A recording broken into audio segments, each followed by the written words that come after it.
Hello guys, welcome back to the chemistry class.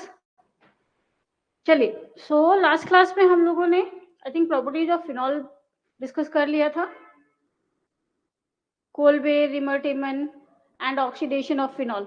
All these reactions are done. So related to this, we have some problems also.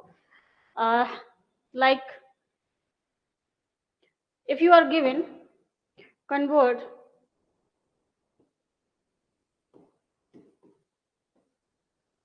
phenol to parabromophenol.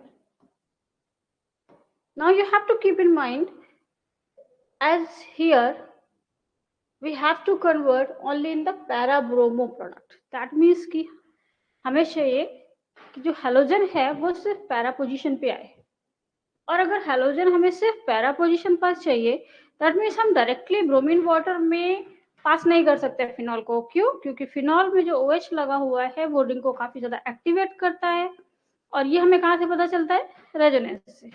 जब resonance किया जाता है phenol का तो फिर जो OH है वो इसकी ऑर्थो और पैरा पोजीशन पर इलेक्ट्रॉन डेंसिटी बढ़ा देता है, यहाँ पर इन पोजीशन। बिकॉज ऑफ दैट ये पोजीशन काफी ज्यादा एक्टिवेट हो जाती हैं, और एक्टिवेट होने की वजह से अगर इसमें डायरेक्टली ब्रोमीन और वाटर पास कर दिया जाएगा तो 2,4,6 ट्राइब्रोमोफिनॉल बन जाएगा। ऐसी सिचुएशन में क्या करना चाहिए? कंट्रोल करनी होती है रिएक्शन को। तो ब्रोमीन को हम CH2 के साथ यूज करेंगे सो दैट हमें ओनली सिंगल प्रोडक्ट मिलेगा।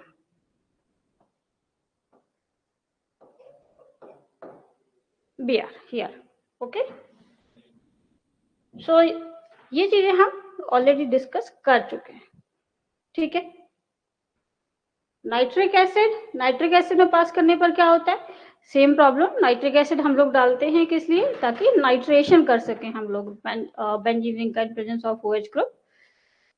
लेकिन अगर आपने कॉन्सेंट्रेटेड HNO3 डाल दिया सो नंबर ऑफ इलेक्ट्रोफाइल हमें सफिशिएंटली मिल जा रहे हैं and all the positions are activated, and because of that जो NO2 है आपका वो फिनॉल की सारी पोजीशंस पर अटैच हो जाता है लाइक दिस।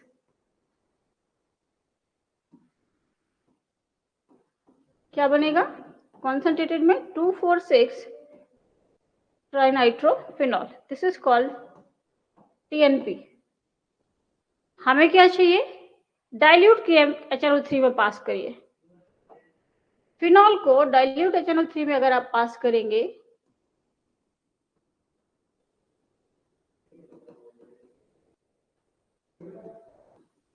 क्या हो जाएगा? ओनली पैरा पोजीशन पर NO2 ortho and para product मिल जाएगा आपको। सो ये था वो पार्ट जो अभी तक हम लोगों ने डिस्कस किया। Let's move forward now. Solutions also given for the reaction. Now look, जैसे ये क्वेश्चन है, name the reagent used in the following reaction. Oxidation of a primary alcohol to carboxylic acid. Keep in mind, carboxylic acid में convert करना है, aldehyde में करना होता तो CrO3, copper with 573 Kelvin temperature. These reagents can be used, even PCC. But अगर primary alcohol acid में convert करना है तो क्या करेंगे? एसिड में कन्वर्ट करने के लिए हमें चाहिए होता है एक strong oxidising agent. Strong oxidising agent बोले तो स्ट्रॉन्ग ऑक्सीडाइजिंग एजेंट का मतलब है कि KMnO4 in acidic medium use कर लीजिए तो जो आपका प्राइमरी अल्कोहल है वो एसिड बन जाएगा। दूसरा क्वेश्चन क्या है? प्राइमरी अल्कोहल एल्डिहाइड CrO3 या 573 केल्विन टेम्परेचर विद कॉपर के साथ पास कर दीजिए। Bromination of phenol to 2,4,6 tribromophenol, bromine water use करिए। डायरेक्ट रिएक्शंस हैं जो भी हमने कवर करी। ब्रोमीन वाटर अगर आप डालेंगे तो तीनों पोजीशन पर एक साथ Br अटैच हो जाएगा, जो कि यहाँ पर हमारी रिक्वायरमेंट भी है, ठीक है? Let's move forward.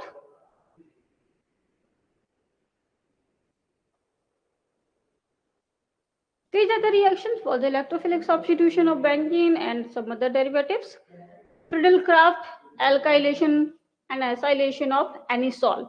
Anisole is methoxybenzene, that's called anisole.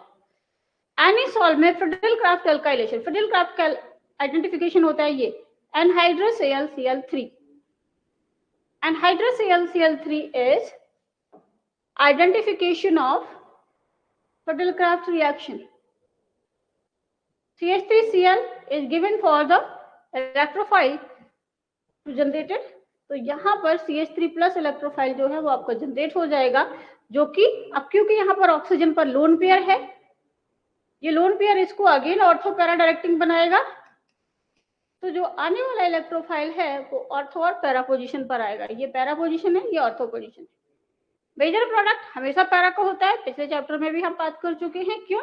एक तो स्ट्रक्चर सिमेट्रिक है, पैकिंग स्ट्रॉन्ग होगी, दूसरा ग्रुप मैक्सिमम डिस्टेंस पर है, रिपल्सन मिनिमम होगा। दैट्स व्हाई ये प्रोडक्ट आपका हमेशा ही मेजर होता है पैरा के केस में। लेट्स टॉक अबाउट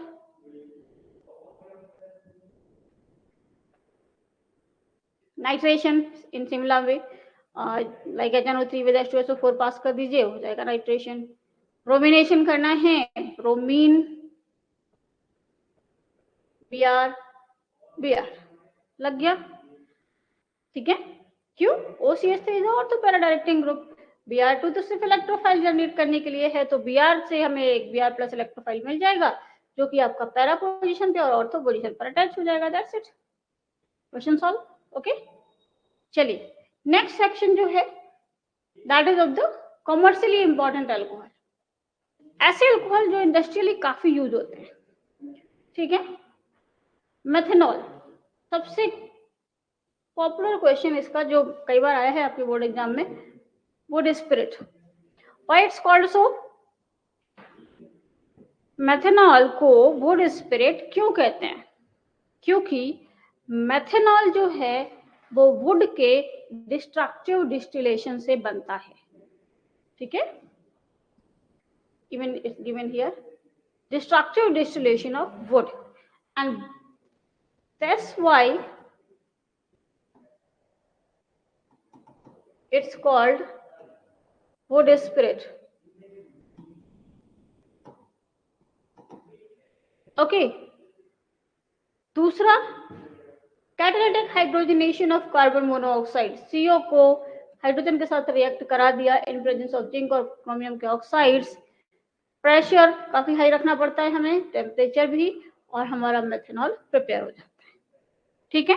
मेथनॉल और एथेनॉल दो ही कमर्शियली इंपॉर्टेंट अल्कोहल्स में हमारे पास वैलिड हैं। सो प्रॉपर्टीज की अगर बात करें तो मेथनॉल जो है वो आपका कलरलेस लिक्विड है, ठीक है। बॉइलिंग पॉइंट 337, वाटर से ज्यादा है कि कम?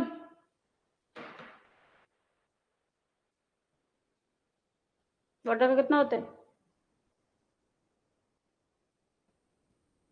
अरे भाई 100 डिग्री होता है, 100 डिग्री को आप कन्वर्ट कर लीजिए केल्विन में, 273 ऐड कर दीजिए, 373 केल्विन हो गया। ये कितना है? 337, मतलब थोड़ा कम है वाटर से, ठीक है। चलिए, हाईली पॉइजनस, ये इसका ड्रॉबैक है। हाईली पॉइजनस होने की वजह से ही ये डायरेक्ट कंज्यूमेबल नहीं है। कैसे?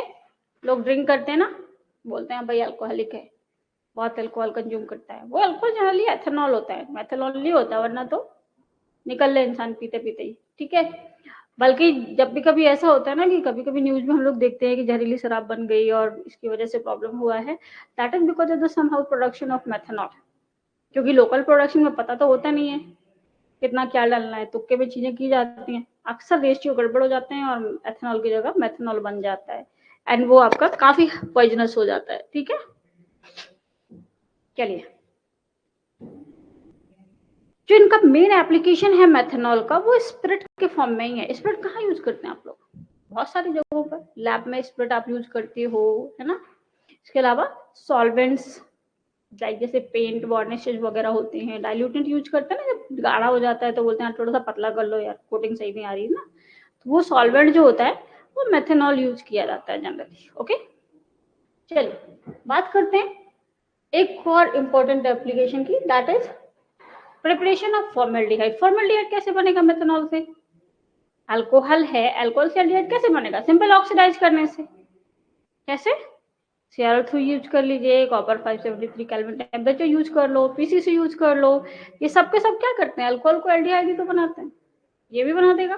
ठीक है, सो फॉर्मेल्डिहाइड का भी अपना एक बहुत बड़ा एप्लीकेशन रेंज है, इसलिए फॉर्मेल्डिहाइड अगर आप बना रहे हैं यहाँ पे तो that is quite beneficial industrially.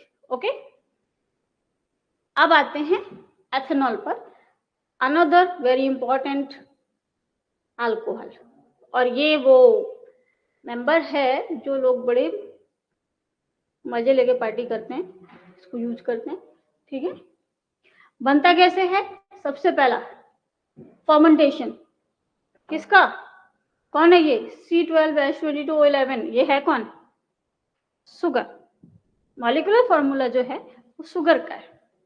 ठीक है, फर्मेंटेशन करना है हमें, शुगर ले लेंगे हम लोग, वाटर, इनवोटेज इज अ एंजाइम, ये एंजाइम यूज करते हैं। एंजाइम का नाम याद रखिएगा, डायरेक्टली नाम एंजाइम का पूछा जाता है कि लाइक आपको शुगर को ग्लूकोज या फ्रक्टोज में कन्वर्ट करना तो कौन सा एंजाइम यूज करोगे, या फिर ग्लूकोज फ्रक्टोज को अल्कोहल में कन्वर्ट कर रहे हैं एथेनॉल में तो कौन सा एंजाइम यूज करेंगे, तो दोनों में अलग अलग एंजाइम यूज होता है। ठीक है, क्यों, क्योंकि एंजाइम जो होता है ना बहुत सिलेक्टिव होता है, जो एंजाइम जिस काम के लिए डिजाइन किया गया है वो वही काम करेगा, एक से ज्यादा फंक्शनिंग नहीं करता, बहुत ही सिलेक्टिव है and at the same time बहुत ही एफिशिएंट भी है। ठीक है, एक जैसे छोटा सा एग्जांपल देते हैं आपको कि ह्यूमन बॉडी में जो डाइजेशन होता है उसके लिए बॉडी में क्या होता है, डाइजेस्टिव एंजाइम्स होते हैं। ठीक है, डाइजेस्टिव एंजाइम्स होते हैं, इसलिए हमारा एक डाइट जो है वो 4 to 6 आवर्स मैक्सिमम लेता है और डाइजेस्ट हो जाता है। लेकिन अगर वही डाइजेस्टिव एंजाइम्स ना हो किसी के बॉडी में तो वो सालों का काम हो जाता है, 5 से 10 साल, और कभी कभी तो इससे ज्यादा भी लग सकता है। ठीक है, सोचो, जो लोग न्यूज में दिखाते हैं ना आपका चमत्कार हो गया, बिना खाए इतने सालों से जिंदा है, अरे वो कोई चमत्कार नहीं हुआ है, उनमें न्यूट्रिशन नहीं है, एंजाइम्स नहीं है, डाइजेशन प्रोसेस ही नहीं हो रही है, तो भूख कैसे लगेगी ऑब्वियसली। ठीक है, तो बेसिकली वो सारा का सारा जो रोल है वो एंजाइम्स का है। ठीक है,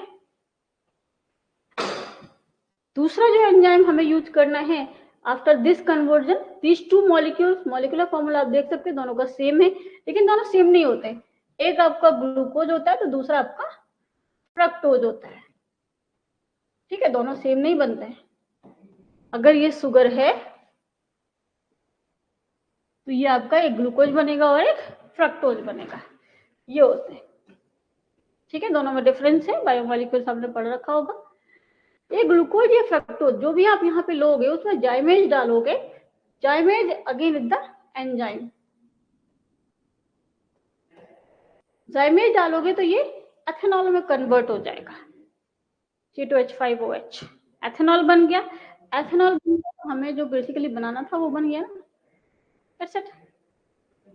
चलिए, तो ये जो अल्कोहल है हमारा, ये जब बनाना होता है और हम ये फर्मेंटेशन कर रहे होते हैं तो ये फर्मेंटेशन एब्सेंस ऑफ एयर में किया जाता है।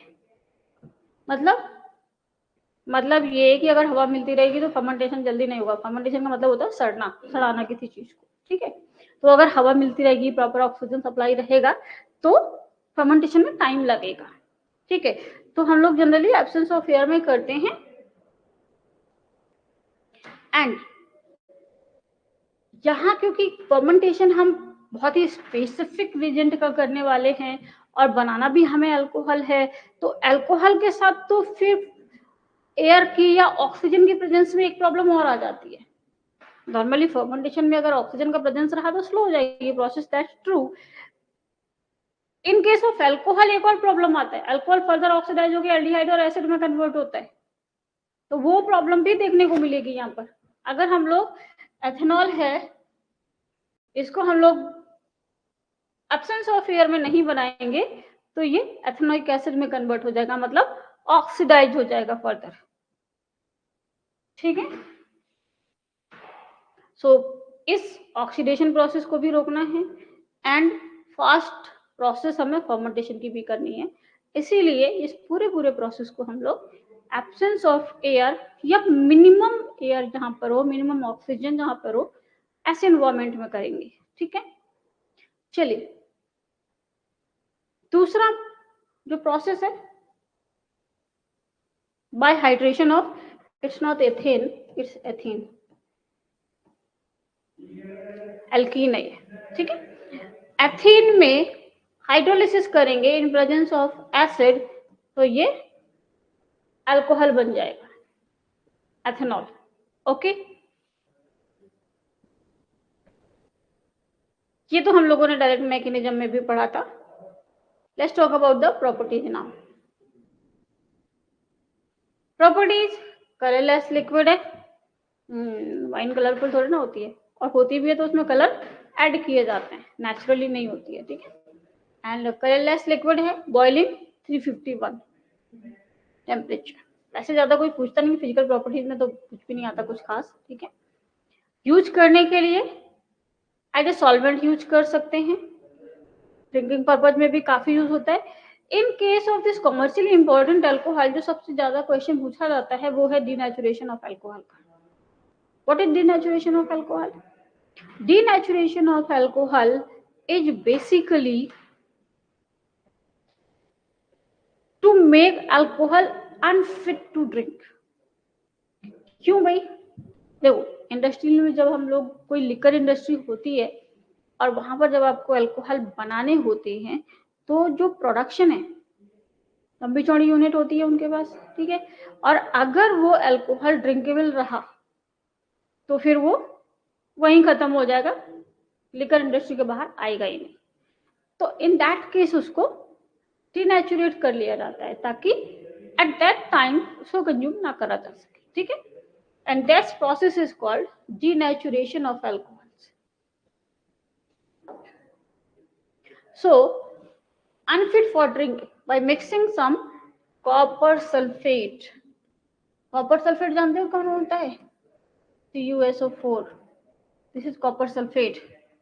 क्या करता है ये? कलर। बहुत ही स्पेसिफिकली आपको इसके नाम और इनका काम याद रखना है। Copper sulphate in denaturation of alcohol use किया जाता है, किस लिए? ताकि वो कलर क्रिएट करे। Okay, and pyridine, pyridine, pyridine ये होता है,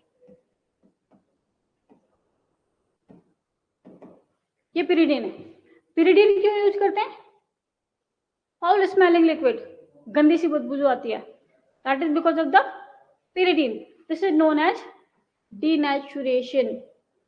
अब ये इतना सब मिला दिया जाएगा तो ऑब्वियस सी बात है कौन पिएगा तुरंत। ठीक है भाई, इसलिए डीनेचुरेशन इंपॉर्टेंट है, बहुत इंपॉर्टेंट टॉपिक है। डीनेचुरेशन ऑफ अल्कोहल काफी पूछा जाता है शॉर्ट नोट में। ठीक है, चलिए आगे।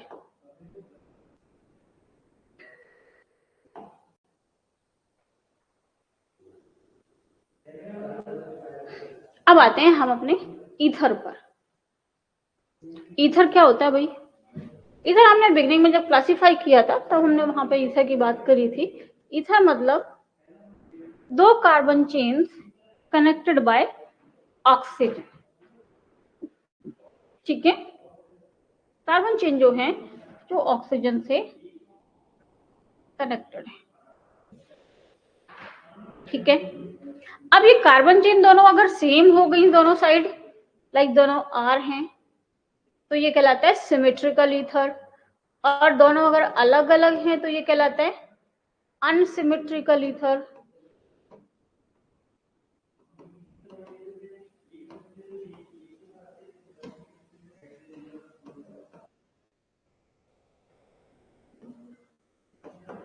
ठीक है, तो ये सिमेट्रिकल ईथर है और ये अनसिमेट्रिकल ईथर है। दोनों ही तरीके की चीजें हम यहाँ पर डिस्कस करेंगे। ठीक है, बनाएंगे कैसे इसको? देखिए, सबसे पहला मेथड जो है वो दिया हुआ है हमारा फ्रॉम डिहाइड्रेशन ऑफ अल्कोहल। ठीक है, डिहाइड्रेशन ऑफ अल्कोहल। अब सोचो भाई, डिहाइड्रेशन ऑफ अल्कोहल करके तो हमने क्या बनाया था? अल्कीन बनाई थी। अब यहाँ ये बोल रहे हैं कि फिर डिहाइड्रेशन कर दो अल्कोहल का और ईथर मिल जाएगा। कैसे? पार्शियल डिहाइड्रेशन से। So it's not a complete dehydration. This is called partial dehydration of alcohol.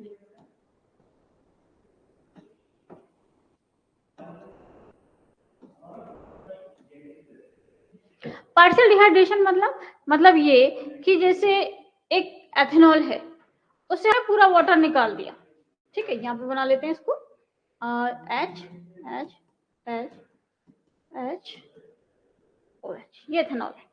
अगर इसमें से हमने पूरा वाटर निकाल दिया तो ये बन जाएगा CH2 डबल बॉन्ड CH2, ठीक है।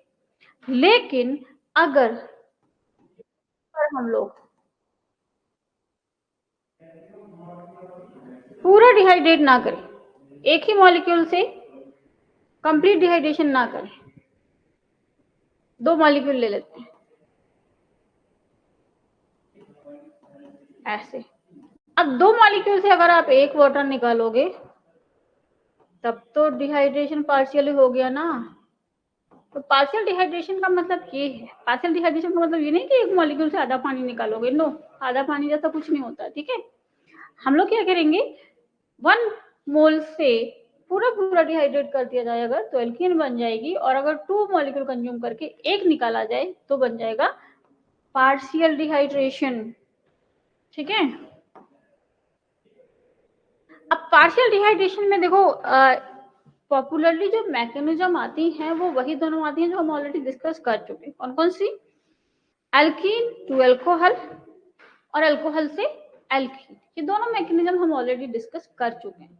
ये तीसरी मैकेनिज्म है इस चैप्टर की जो काफी इंपॉर्टेंट भी है, क्योंकि गए कुछ सालों में जो रिसेंटली 5 इयर्स के अंदर की अगर हम बात करें तो ईथर वाली मैकेनिज्म आई है, ठीक है। इसलिए इस मैकेनिज्म को भी आपको अच्छे से प्रिपेयर करना है। हाउ, लुक, ये मैकेनिज्म आपको यहाँ पे ऑलरेडी गिवन है।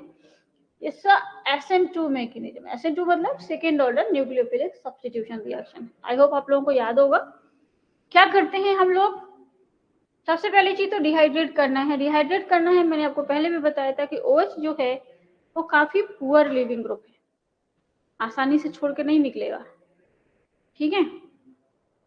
और अगर आसानी से छोड़ के नहीं निकलेगा तो हम क्या करें, इसको पहले प्रोटोनेट करेंगे। तो ये जो लोन पेयर्स हैं ये इस प्रोटॉन को अट्रैक्ट करेंगे, यहाँ पर पॉजिटिव चार्ज आ जाएगा ऑक्सीजन पर, जो कि ऑक्सीजन पर लगा हुआ पॉजिटिव चार्ज काफी अनस्टेबल माना जाता है। क्यों, क्योंकि इलेक्ट्रोनेगेटिव एटम पर पॉजिटिव चार्ज स्टेबल नहीं हो सकता, ठीक है। तो ये वाटर जो है ये निकलेगा, यहाँ पे जो कटायन क्रिएट होगा इस लोन पेयर की वजह से वो यहाँ पर अट्रैक्ट करेगा। सो क्लियर कटायन नहीं बनता है, लेकिन यहाँ पर ये वाटर निकलने की वजह से इस कार्बन पर ये एज ए न्यूक्लियोफाइल वर्क कर रहा है, ये वाला alcohol as a nucleophile work कर रहा है, और ऑक्सीजन जो है ये है आपका न्यूक्लियोफिलिक सेंटर। ये न्यूक्लियोफिलिक सेंटर कार्बन पर अटैक करेगा तो ऑक्सीजन, हाइड्रोजन, पॉजिटिव चार्ज, ये आपका बना अगेन एक ऐसा कॉम्प्लेक्स जिसमें ऑक्सीजन पर पॉजिटिव चार्ज आ गया है। फिर गड़बड़ हो गई, क्या करें, डीप्रोटोनेट। इसीलिए जो फर्दर स्टेप है हमारा वो है डीप्रोटोनेशन का, ये रहा, ठीक है। आप यहाँ पे डीप्रोटोनेट कर दीजिए इसको, तो ये बन जाएगा आपका एक ईथर, ठीक है। अब यहाँ पे आप देख सकते हो ध्यान से कि जो ईथर बना है आपका वो एक सिमेट्रिकल ईथर बना है, ठीक। और दूसरी चीज यहाँ पर हमने यूज किया है SN2 mechanism, and SN2 mechanism का मतलब है कि जो अल्काइल हैलाइड यूज होगा वो प्राइमरी प्रेफर किया जाएगा, ठीक है। क्यों, क्योंकि SN2 में इंटरमीडिएट नहीं बनते हैं, और अगर इंटरमीडिएट नहीं बनाना है तो क्या करना चाहिए, एक ऐसा कंपाउंड चूज करो जिसका इंटरमीडिएट ऑटोमेटिकली अनस्टेबल हो, तो खुद ही बनाना नहीं चाहेगा और इजीली रिएक्ट कर जाएगा। अगर हमने टर्सरी वगैरह कुछ यूज कर लिया तो वो SN2 फेवर नहीं करते, ठीक है। तो या तो वो SN1 फेवर करेंगे, और अगर टर्सरी हुआ तो वो डिहाइड्रेट होकर एल्कीन बना देगा, ओके। सो 2 डिग्री और 3 डिग्री वाले जो हैं एलिमिनेशन को ज्यादा फेवर करते हैं इन कंपैरिजन टू सब्स्टिट्यूशन। ठीक है, आप लोग चाहें तो एक बार मैकेनिज्म इसके लिए और लिख के देख लीजिएगा। You have a methanol, partial dehydration करके इसका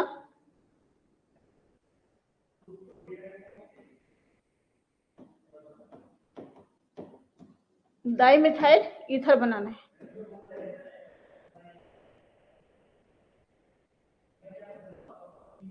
इसके लिए मैकेनिज्म लिख लीजिएगा जरूर। ओके, चलिए अब बात करते हैं नेक्स्ट मेथड की, that is Williamson synthesis and it's a very important reaction. बहुत बहुत ज्यादा इंपॉर्टेंट है ये, लगभग हर साल पूछी जाती है। शायद ही कोई साल ऐसा होगा जिसमें विलियमसन ना आई हो। विलियमसन कभी आपकी कोलवे के साथ डाल देते हैं, कभी रिमर-टिमन के साथ। विलियमसन और रिमर-टिमन का तो बहुत ही गहरा रिश्ता है, दोनों हमेशा पेयर में ही आते हैं। लगभग 4 सेट अगर आपके बन रहे हैं तो 2 या 3 सेट में आपको विलियमसन और रिमर-टिमन मिल ही जाते हैं। ठीक, नेम रिएक्शन की बात कर रही हूँ, और कन्वर्जन पॉइंट ऑफ व्यू से और जो सीक्वेंशियल रिएक्शन के पॉइंट ऑफ व्यू से तो इम्पोर्टेंट है ही। ठीक है, चलिए तो बात करते हैं Williamson synthesis, that's again a preparation method for the ether. ठीक है, पिछले वाले में क्या दिक्कत थी भाई, दूसरे मेथड की जरूरत क्यों पड़ी? पिछले वाले में दिक्कत ये थी कि हम टर्सरी नहीं बना पा रहे थे किसी भी तरह से। ठीक है, क्योंकि अगर टर्सरी अल्कोहल हमने ले भी लिया तो वो एलिमिनेट होकर एल्कीन बना देगा, हमारा प्रोडक्ट टर्सरी ईथर तो बनने से रहा। तो क्या करें, चलते हैं नई खोज पर, देखते हैं विलियमसन सर क्या बोलते हैं। विलियमसन सर कहते हैं कि आप एक एल्काइल हैलाइड लीजिए, एक अल्कोहल का सॉल्ट। कैसे? जैसे आपके पास ये C2H5OH, इसको आप सोडियम में पास कर दीजिए तो क्या बन जाएगा, C2H5ONA और हाफ H2 रिलीज हो जाएगा। ठीक है, सो ये बेसिकली हमें यहाँ पर यूज करना होता है।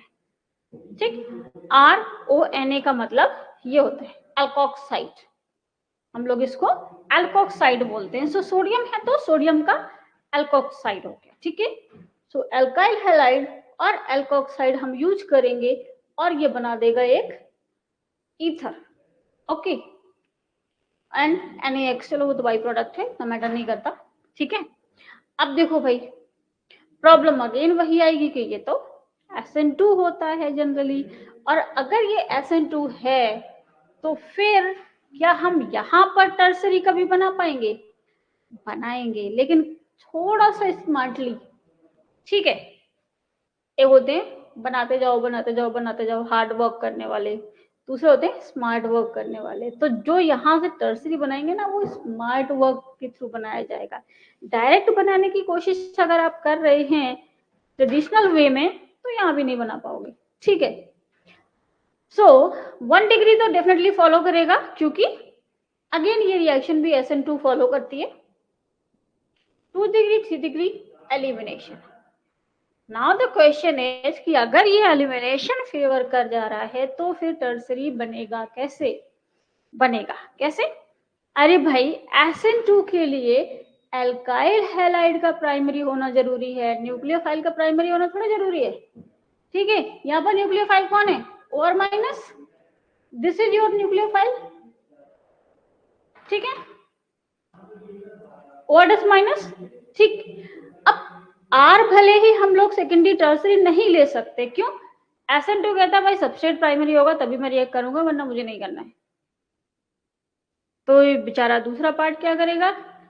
बोलेगा कोई बात नहीं भाई, तू अपने क्राइटेरिया के अंदर है, तुझे प्राइमरी चाहिए तुझे प्राइमरी बना देते हैं, और जो दूसरा बंदा है हमारा अल्कोक्साइड, उसको हम अपने हिसाब से चूज कर लेंगे। क्यों?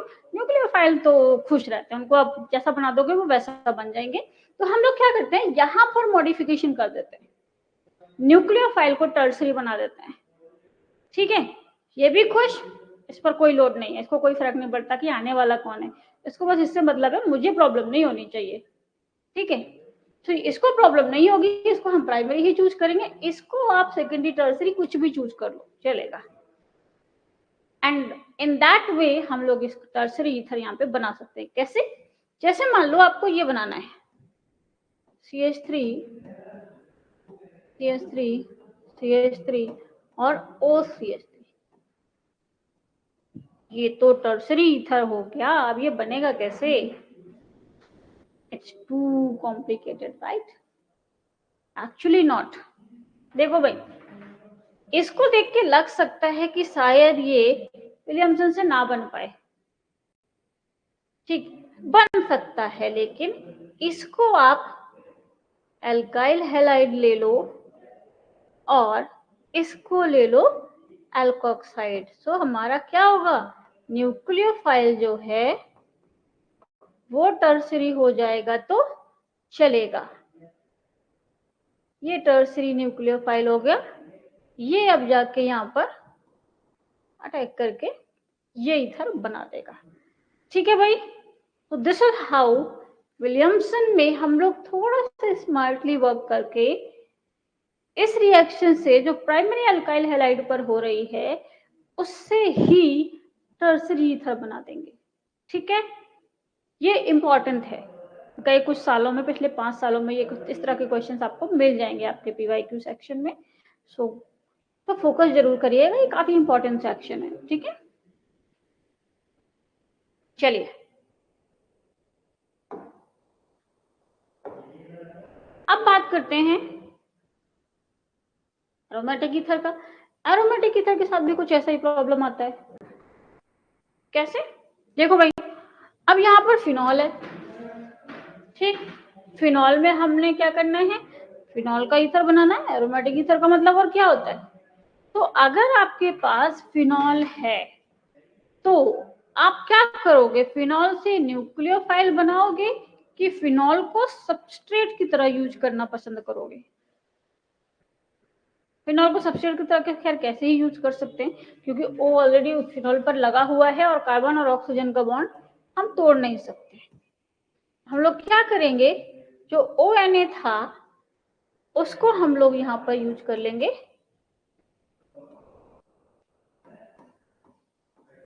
फिनॉल को ONA में कन्वर्ट कराएंगे।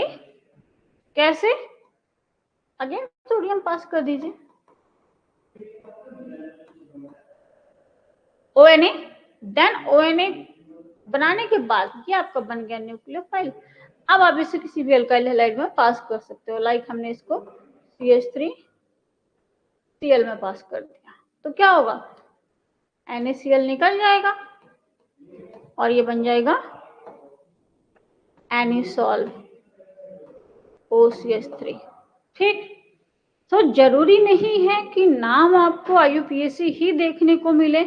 हो सकता है कि वो कॉमन नाम बोले कि भाई फिनॉल से एनिसॉल बनाओ, तो आपको ये तरीका फॉलो करना है।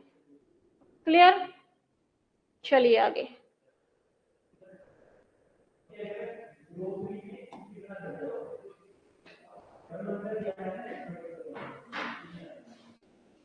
ये वही क्वेश्चन है जिसका अभी मैंने आपको विजन देके एक्सप्लेन किया है। Let's talk about the physical properties now. ठीक है, कैसे?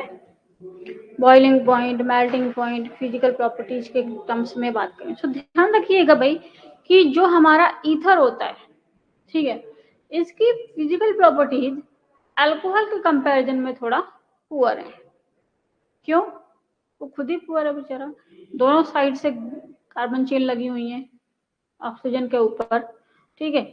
एंड जब ऑक्सीजन के ऊपर दोनों साइड से लगी हुई है कार्बन चेन, ऑक्सीजन को कोई हाइड्रोजन दिया ही नहीं।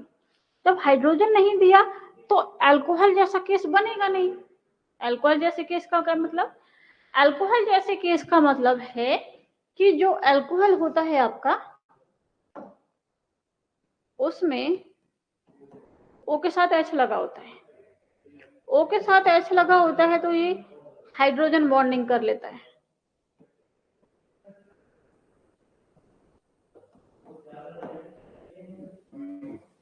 लेकिन जो ईथर है,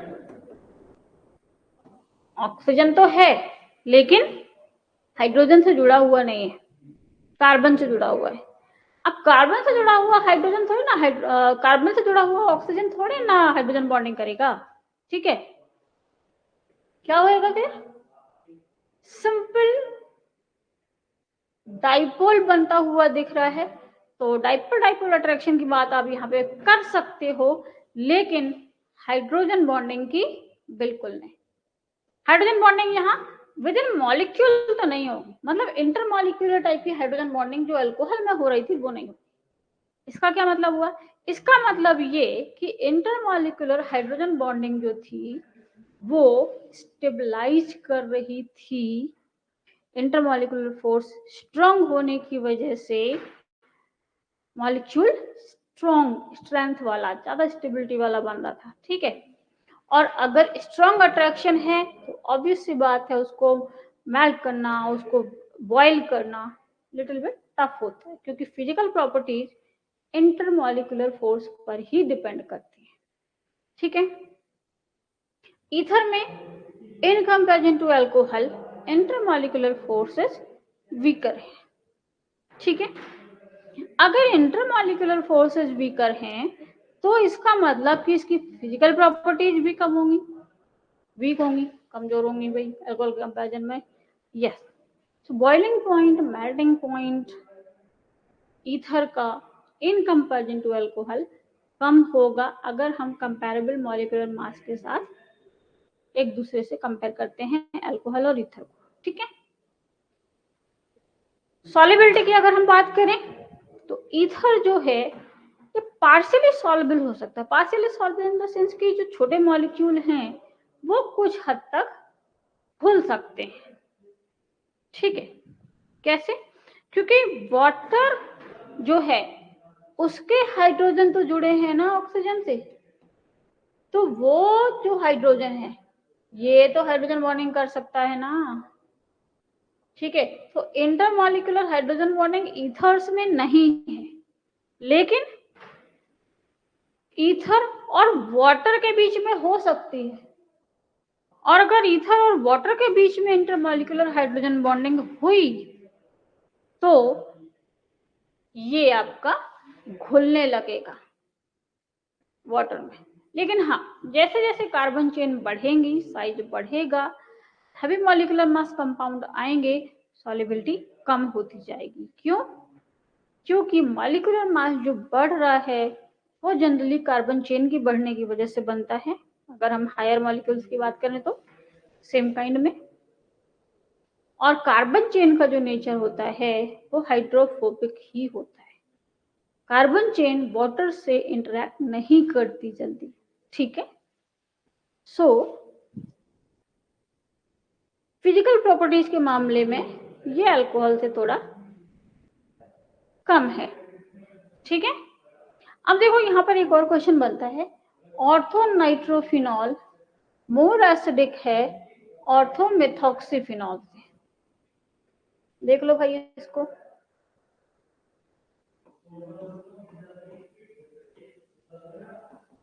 ये ऑर्थोनाइट्रोफिनॉल है,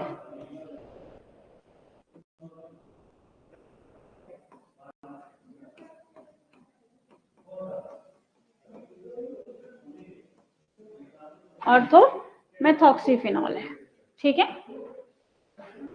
तो जो ऑर्थोनाइट्रोफिनॉल है इसमें जो NO2 है और यहाँ पर जो OCH3 है, ये दोनों ग्रुप ही इन दोनों मॉलिक्यूल्स को एक दूसरे से अलग कर रहे हैं, ठीक है। तो जो NO2 है, नाइट्रो है, वो इलेक्ट्रॉन विड्रॉइंग ग्रुप है, ठीक है। एंड काफी स्ट्रॉन्ग माइनस आई दिखाता है। माइनस आई तो OCH3 भी दिखाता है, लेकिन NO2 का जो माइनस आई है वो काफी ज्यादा है, ठीक है। एंड ये आपका -I और -M negative resonance. Negative resonance क्या होता है? इलेक्ट्रॉन विड्रॉ करता है, यानी कि during the resonance electron ring से ग्रुप की तरफ जाएंगे, तो रिंग से NO2 की तरफ इलेक्ट्रॉन विड्रॉ होता दिखाई देता है। सो इन दैट केस हम ये कहेंगे कि जो आपका NO2 है वो दो हथियार यूज कर रहा है इलेक्ट्रॉन विड्रॉ करने के लिए, OCH3 बेचारा क्या करेगा? OCH3 सीधा साधा बंदा है, माइनस साइन तो दिखा रहा है, दैट्स ट्रू, लेकिन ऑक्सीजन का जो लोन पेयर है वो प्लस M दिखाएगा। प्लस M मतलब रेजोनेंस जब होगा तो ऑक्सीजन के लोन पेयर इलेक्ट्रॉन्स रिंग की तरफ जाएंगे। ठीक है, तो अब इन इफेक्ट्स का एसिडिक स्ट्रेंथ से क्या लेना देना है? एसिडिक स्ट्रेंथ का मतलब होता है इजीली H प्लस रिलीज हो जाए। ठीक है, रिलीज आसानी से कैसे होगा? ऑक्सीजन और हाइड्रोजन के बीच का बॉन्ड जो है अब उसको कमजोर कर दो, हाइड्रोजन निकल जाएगा, सिंपल सी बात है। ठीक है भाई, जिसने पकड़ के रखा है अगर वो बॉन्ड वीक हो जाए तो लेके जाना आसान है, निकालना आसान है। अब यहाँ पे ये नाइट्रो जो है डबल पावर के साथ विड्रॉ कर रहा है इलेक्ट्रॉन, यानी ऑक्सीजन पर इलेक्ट्रॉन डेंसिटी काफी कम होगी। इलेक्ट्रॉन डेंसिटी कम होने से क्या होगा? ऑक्सीजन और हाइड्रोजन के बीच का जो बॉन्ड है वो ऑक्सीजन और हाइड्रोजन के बीच का जो बॉन्ड है वो क्या हो जाएगा? चार्ज घटने की वजह से बॉन्ड वीक हो जाता है। ठीक है, तो इन दिस केस बॉन्ड आपका वीक हो रहा है। यहां पर क्या होगा? माइनस आई से विड्रॉ तो कर रहा है लेकिन प्लस एम से दे भी रहा है, तो यहाँ पे इफेक्टिवली जितना इलेक्ट्रॉन यहाँ पे कम हो रहा था उतना यहाँ पर नहीं होगा, and that's the reason over H bond ज्यादा वीकर हो गया डबल इफेक्ट की वजह से, और ऑर्थोनाइट्रोफिनॉल जो है वो ज्यादा एसिडिक बन गया। क्लियर? चलिए आगे।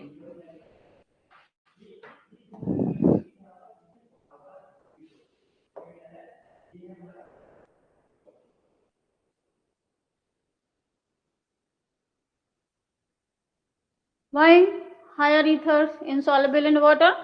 Already told you, higher ethers में क्या होता है? हायर ईथर्स में कार्बन चेन ज्यादा बड़ी होती हैं, लंबी होती हैं, और कार्बन चेन का जो नेचर होता है वो हाइड्रोफोबिक होता है। हाइड्रोफोबिक मतलब वाटर से डर लगता है उनको। ठीक है, वाटर से इंटरेक्ट नहीं करेंगे। फोबिक मतलब फोबिया। ठीक है, एंड दैट्स व्हाई जो हैवी कंपाउंड होंगे ईथर के, जिनमें कार्बन चेन काफी बड़ी बड़ी होंगी, वो सॉल्युबल नहीं होंगे। ओके, केमिकल रिएक्शंस की बात करें, क्लीवेज ऑफ CO बॉन्ड। अब यहाँ पे OH बॉन्ड का केस तो बनेगा नहीं जैसे अल्कोहल में बना था। क्यों? क्योंकि दोनों साइड से बॉन्ड कार्बन से ही बने हुए हैं, हाइड्रोजन के साथ कोई बॉन्ड है ही नहीं, तो उसको तोड़ोगे कहां से? ठीक है भाई, सो उसका कोई चांस नहीं। अब ईथर HX ऐड अगर कर दिया ईथर पर, अब ये रिवर्स रिएक्शन एक तरीके